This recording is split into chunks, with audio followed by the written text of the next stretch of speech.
Asal-usul Danau Tauba. Konon hiduplah seorang pemuda yatim piatu bernama Tauba.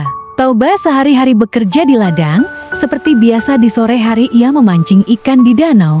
Rupanya keberuntungan menghampirinya, tak lama menunggu dia langsung mendapat ikan emas besar. Tauba melangkah pulang menenteng ikan itu dengan penuh semangat. Setiba di rumah, tak sabar ia ingin memasaknya. Namun ternyata kayu bakarnya habis dan ia pun segera mencari kayu bakar.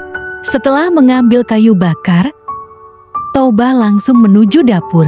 Ingin segera memasak ikan itu karena sudah sangat lapar. Alangkah terkejutnya Tauba ketika hendak mengambil ikan di bak. Yang didapat justru kepingan emas yang melimpah. Tauba masih heran karena kejadian aneh itu. Tak hanya itu, Tauba kembali dibuat terkejut karena ketika berbalik arah, ia dihadapkan dengan seorang gadis cantik yang mempesona. Lalu Tauba bertanya, "Siapa engkau, hai gadis cantik?" "Aku adalah jelmaan ikan, sementara kepingan emas tadi sisiku. Aku dikutuk Dewata menjadi ikan, tapi berkat engkau kutukannya hilang."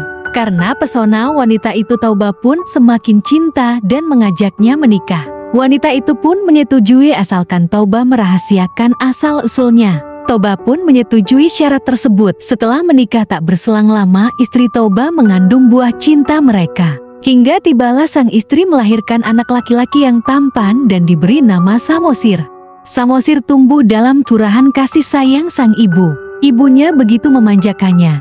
Karena itu Samosir tumbuh dengan tabiat pemalas dan tak mau membantu orang tuanya. Saat Samosir sedang bermain bersama teman-temannya, ibunya memanggil Samosir untuk mengantar bekal makan siang ayahnya di ladang. Awalnya Samosir menolak karena terus dibujuk. Akhirnya Samosir pun berangkat dengan setengah hati. Di tengah perjalanan menuju ladang, Samosir bertemu teman-temannya dan melanjutkan bermain kembali. Setelah lama bermain, Samosir merasa lapar.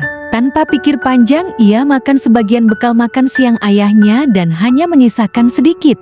Sedangkan Tauba di ladang sejak tadi menunggu kiriman makanan karena seharian belum makan dan perutnya sudah keroncongan. Ia pun kesal karena sudah lewat tengah hari belum ada kiriman makanan. Setelah menunggu sekian lama, akhirnya Samosir datang memberikan bekal buat ayahnya. Karena kelaparan, sang ayah langsung membuka bekal. Namun yang ia dapatkan hanya sedikit sekali makanan yang ada. Ayahnya tahu kalau ini ulah anaknya yang memakan bekal itu. Tanpa berpikir panjang, Tauba pun marah dan mengumpat, "Dasar anak ikan, mending kamu jadi ikan saja seperti ibumu." Samosir segera berlari pulang menceritakan kemarahan ayahnya tadi. Mendengar cerita Samosir, ibunya langsung kecewa dan marah kepada Tauba karena dia telah melanggar sumpahnya dahulu. Sang ibu segera memerintahkan kepada Samosir untuk lari ke puncak bukit yang tinggi. Samosir langsung menuruti perintah sang ibu untuk lari ke bukit yang tinggi. Setelah Samosir sampai di bukit, sang ibu langsung melompat ke sungai dan seketika itu tubuhnya berubah menjadi ikan besar. Pada saat itu juga, air sungai pun meluap dan menjadi banjir besar, disertai hujan yang tiba-tiba turun sangat lebat. Sementara Tauba yang sedang bekerja di ladang sangat terkejut melihat air bah datang menghantamnya. Ia berusaha lari dan berteriak minta tolong tapi sia-sia. Kemudian ia tenggelam dalam air bah.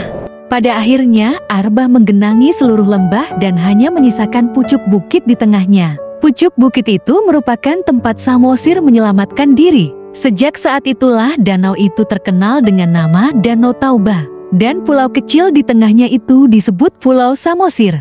Pesan moral, pelajaran yang dapat kita ambil dari kisah ini adalah jangan suka mengingkari janji. Dan berbaktilah kepada orang tua agar orang tua senang dan bangga kepada kita.